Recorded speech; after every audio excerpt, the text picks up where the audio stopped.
ayca salaamaaleykum wa rahmatulah mbokki internet yi ñi ñuy topp saa su ne si Sénégal Sunité Média cantaa ngërëm ñeen leen xam ngeen ko Ndaw Kounda la doomu Saloum bi l'enfant terrible de Ndiaye Kounda l'ambassadeur de Saloum mbokki internet yi ñu ngi leen nuyu bu baax di leen jaajëfal di leen ñaanal jàmm di ko saaku ci yéen bu baax tey ji nag dañuy def benn petite vidéo bu ndaw rek waxtaan ci actualité réew mi rawatina actualité politique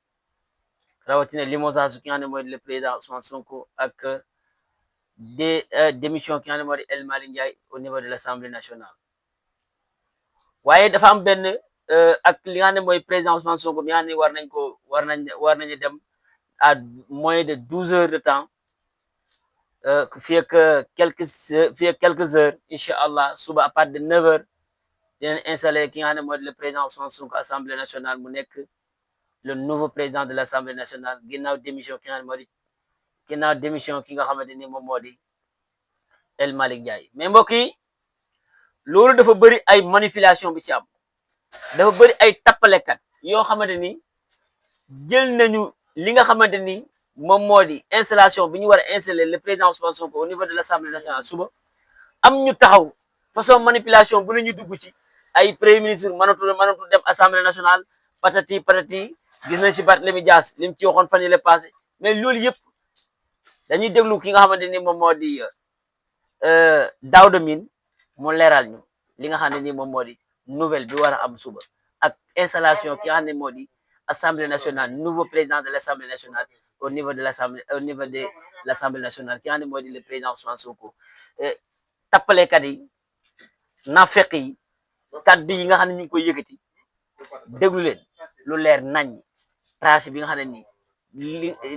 ki nga xam ne ni moo di Daouda Mine wax na ko ci par rapport ak li nga xam ne ni moom moo di teewaayu président Ousmane Sonko au niveau de l'Assemblée nationale tëj barrière yëpp tappalekat yi déglu leen. dem Assemblée nationale dellu fa. am na ñoo xam ne nee nañ mënul ne. lan moo possible. mën na nekk wala mënul ne. c'est-à-dire que foofu dafa bëri interprétation parce que dafa am benn flou bu nga xam ne dafa am kanam. dafa am benn flou si domaine boobu. dafa am benn article bu nekk ci constitution article 56. bu nga xamante ne daf ne député bi nga xamante ne dañ koo élire article 56 de la constitution. député bi nga xamante ne dañ koo élire mënul siéger assemblée nationale dañ ko élire ba pare mu am ay fonction na laa koy wax sax gouvernementale.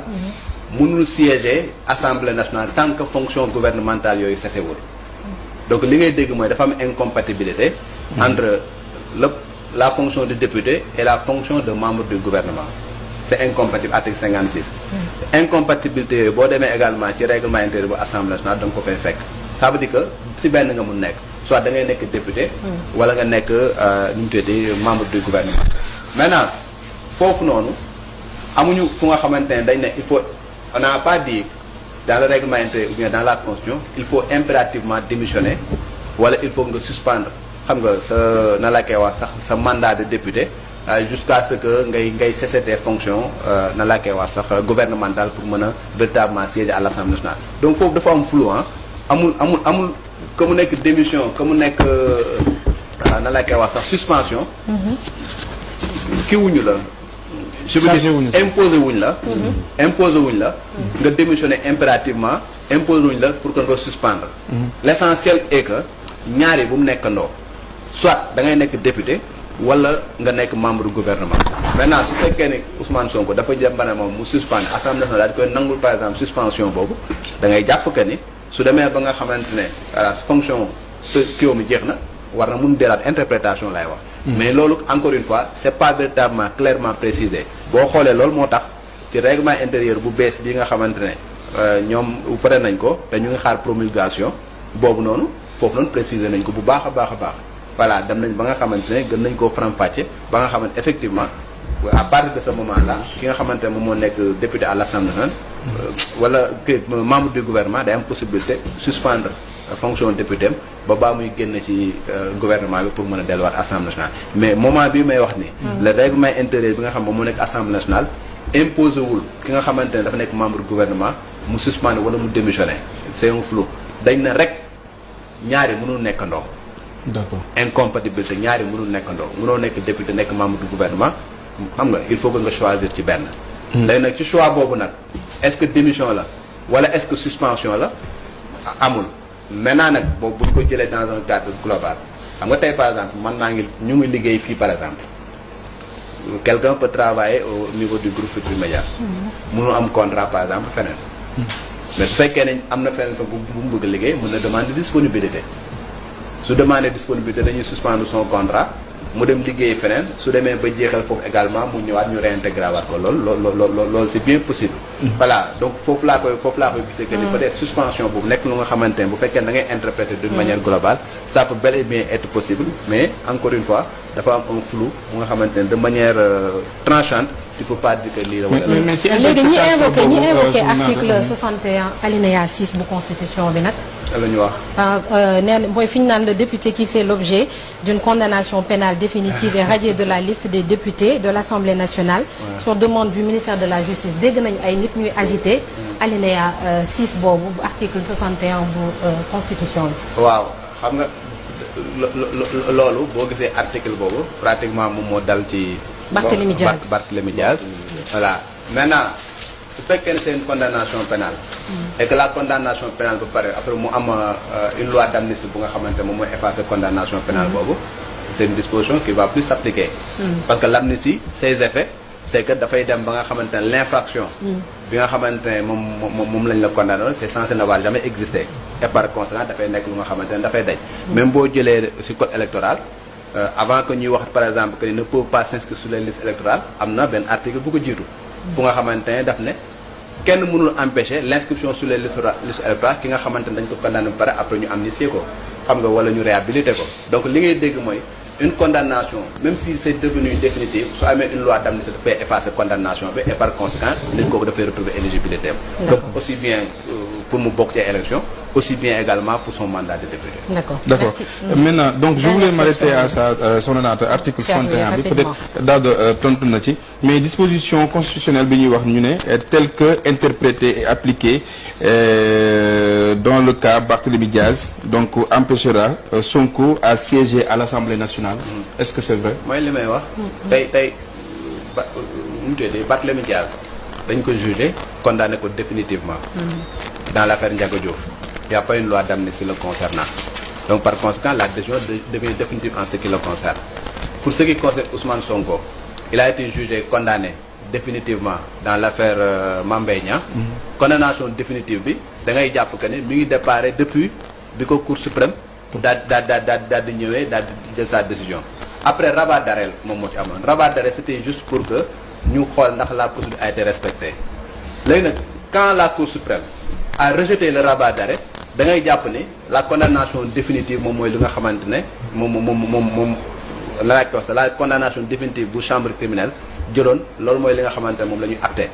dafa mel ni comme la loi d'interprétation bu kii bu Amadou Ba bi xam nga la loi d'interprétation Amadou Ba bi mu ko jëlee c'était pour ñu dindi loi bi nga xamante ne loi d'amnistie bu Macky Sall jëloon bi ko Cour suprême rejeté lan mooy dem loi bi nga xamante ne moom la Macky Sall jëloon et tous les effets yi nga xamante ne daf ko produiroon effets yooyu dafay kon di subsister Ousmane Sonko amatul dossier Bassirou Diomaye Faye amatul dossier Ngagne Demba Touré amatul dossier toutes les personnes ñu nga xamante ne ñoom lañ jàppoon dans ces affaires là loi d'amnistie ñëw tax ñu génn dafay nekk lu nga xamante ne disposition moom mooy appliqué wu donc li ngay jàpp que ni kaawu Ousmane Sonko ak kaawu Barthélémy Diaz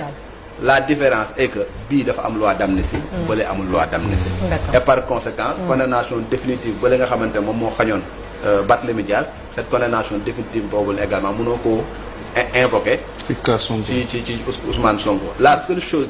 ci kaw Ousmane Sonko moom mooy lan la loi d'amnistie ne préjuge pas au droit des tiers. ay ca mbokk yi xam ngeen réew mi manipulation bi dafa bari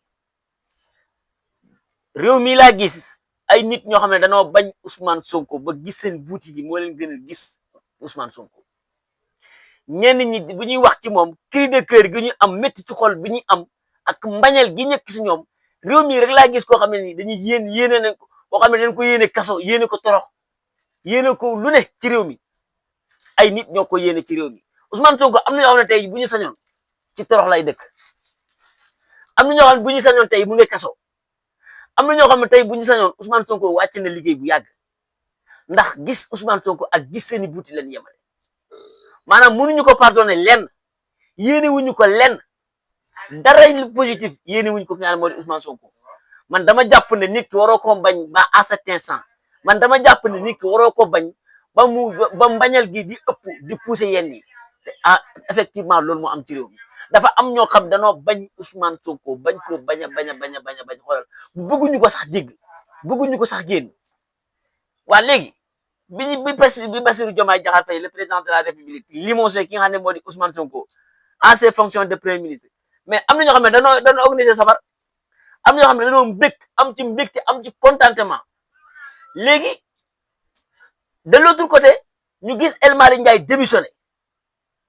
ñu ne Ousmane Sonko kat dafa suspendre li nga xam ne moo di mandat député au niveau de l'Assemblée nationale par rapport ak li nga xam ne moo di fonction premier ministre bu mu yoroon